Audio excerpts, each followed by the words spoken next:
உலகையே உலுக்கும் குவைத் அடுக்குமாடி குடியிருப்பு தீ விபத்து. 50 பேர் உயிரிழந்த பரிதாபம்.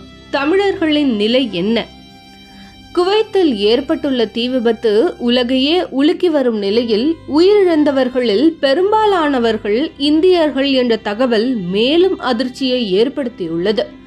பொருளாதாரத்தில் ஏற்றம் காணவும் படித்து முடித்தவுடன் தகுதிக்கேற்ற வேலை கிடைக்காத காரணத்தினாலும் வறுமையை வென்று எப்படியாவது தங்கள் குடும்பத்தை ஏற்றம் காண செய்ய வேண்டும் என்ற எண்ணற்ற கனவுகளுடனும் வயது வித்தியாசமின்றி தங்கள் குடும்பத்தினரை பிரிந்து பலர் வெளிநாட்டிற்கு சென்று பணிபுரிந்து வருகின்றனர். அப்படி குவைத்தில் வேலைக்கு சென்றவர்கள் தீயில் கருகி உயிரிழந்தது சோகத்தை ஏற்படுத்தியுள்ளது. பிள்ளைகளை இழந்து வாடும் பெற்றோர்களும் பெற்றோரை இழந்து வாடும் பிள்ளைகளின் நிலைமையும் சொல்லி மாளாது. உறவினர்கள், நண்பர்கள் என இந்திய தூதரகத்தை தொடர்பு கொண்டு விசாரித்த வண்ணம் உள்ளனர். NPTC என்ற குவைத் நிறுவனத்தில் ஏராளமானோர் பணியாற்றி வருகிறார்கள். இந்த நிறுவனத்தில் பணியாற்றும் ஊழியர்கள் அனைவரும் குவைத்தின் தெற்கு பகுதியில் உள்ள அகமதி கவர்னரத்துக்கு உட்பட்ட மங்காப்பில் உள்ள 6 மாடிகளை கொண்ட அடுக்குமாடி குடியிருப்பில் தங்க வைக்கப்பட்டிருந்தனர். இங்கு ஜூன் 12 புதன்கிழமை அன்று அதிகாலையில் எதிர்பாராத விதமாக தீ விபத்து ஏற்பட்டுள்ளது. இந்த குடியிருப்பு 6 மாடிகளை கொண்டதாகும்.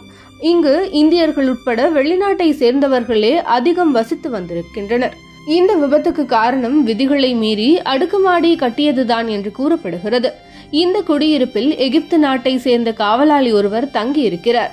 அங்கு பயன்பாட்டில் இருந்த சமையல் கேஸ் சிலிண்டர் வெடித்ததன் காரணமாக தீ விபத்து ஏற்பட்டுள்ளதாக முதற்கட்ட தகவல் தெரிவிக்கின்றனர். இந்த கட்டிடம் கேரளாவை சேர்ந்த ஆபிரஹாமுக்கு சொந்தமானது என்ற தகவல் வெளியாகியுள்ளது. முதலில் கட்டிடத்தின் கீழ்ப்பகுதியில் ஏற்பட்ட தீ விறுவிறுவென அடுக்குமாடியின் மேல் நோக்கி பரவ தொடங்கியது. இந்த குடியிருப்பில் சுமார் 197 பேர் வசித்து வந்துள்ளனர். அதில் 150க்கும் மேற்பட்டோர் இந்தியர்கள் என்பது கவலைக்குரியதாகும். அங்கு வசித்து வந்தவர்களில் 92 பேர் பத்திரமாக இருக்கின்றனர். 20 பேர் இரவு பணிக்கு சென்றதால் விபத்திலிருந்து அதிர்ஷ்டவசமாக தப்பிவிட்டனர். அதிகாலை 4 மணிக்கு இந்த விபத்து ஏற்பட்டதால் பெரும்பாலானோர் ஆழ்ந்த உறக்கத்தில் இருந்துள்ளனர். இந்த விபத்தில் 50 பேர் வரை உயிரிழந்ததாக கூறப்படுகிறது. மேலும் பலி எண்ணிக்கை உயரக்கூடும் என்ற தகவல் அச்சத்தை ஏற்படுத்தியுள்ளது. தீயின் காரணமாக ஏற்பட்ட புகையால் மூச்சு திணறல் ஏற்பட்டு பெரும்பாலானோர் உயிரிழந்துள்ளனர். சிலர் தீ விபத்திலிருந்து தப்பிக்க அடுக்குமாடியின் மேலிருந்து குதித்து பரிதாபமாக உயிரிழந்துள்ளனர். தமிழ் சங்கங்கள் மூலம் கிடைத்த தகவலின்படி கருப்பண்ணன் ராமு, வீரசாமி மாரியப்பன், ரிச்சர்ட் ராய், முகமது ஷெரீப், சின்னதுரை கிருஷ்ணன் ஆகியோர் உயிரிழந்துள்ளனர் என அயலக தமிழர்கள் நலத்துறை அமைச்சர் செஞ்சி KS மஸ்தான் தெரிவித்துள்ளார். இந்நிலையில் குவைத் மருத்துவமனையில் வெளியுறவுத்துறை இணையமைச்சர் கீர்த்தி வர்தன் சிங் இந்தியர்களை சந்தித்து நலம் விசாரித்தார். இந்த சோக நிகழ்வுக்கு பிரதமர், முதல்வர் உட்பட பல்வேறு அரசியல் கட்சி தலைவர்கள் இரங்கல் தெரிவித்து வருகின்றனர். இச்சம்பவத்தில் உயிரிழந்த இந்தியர்களின் குடும்பத்தினருக்கு தலா 2 லட்சம் ரூபாய் நிவாரணம் வழங்க பிரதமர் மோடி தலைமையில் நடந்த கூட்டத்தில் முடிவு செய்யப்பட்டுள்ளது. மேலும் தீ விபத்தில் காயமடைந்தவர்களுக்கு தலா 50,000 ரூபாய் வழங்கப்படும் என அறிவிக்கப்பட்டுள்ளது. கேரள அரசு அம்மாநிலத்தை சேர்ந்தவர்களுக்கு 5 லட்சம் வழங்குவதாக அறிவித்துள்ளது.